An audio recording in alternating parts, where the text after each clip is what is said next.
নেপালে কেপি শর্মা ওলির পদত্যাগের পর এখন দেশের রাজনীতিতে নতুন আলোচনার কেন্দ্রবিন্দু কাঠমান্ডুর মেয়র বালেন্দ্র শাহ, যিনি বালেন নামে পরিচিত। সামাজিক যোগাযোগ মাধ্যমে অনেকেই তাকে পরবর্তী প্রধানমন্ত্রী হিসাবে দেখতে চান। জেনজি প্রজন্মের নেতৃত্বে শুরু হওয়া বিক্ষোভে পুলিশের গুলিতে অন্তত ১৯ জন নিহত হওয়ার পর পরিস্থিতি উত্তপ্ত হয়।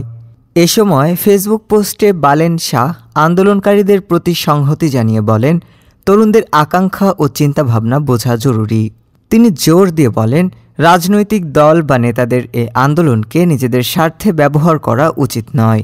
অতীতে র্যাপার হিসেবে পরিচিত শাহ ২০২২ সালে স্বতন্ত্র প্রার্থী হয়ে কাঠমান্ডুর মেয়র নির্বাচনে জয়ী হন। দুর্নীতি ও বৈষম্যের বিরুদ্ধে অবস্থান নেওয়ায় তরুণদের কাছে তিনি জনপ্রিয় হয়ে ওঠেন।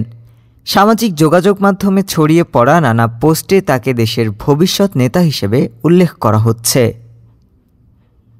ডেস্ক রিপোর্ট, আজ বার্তা।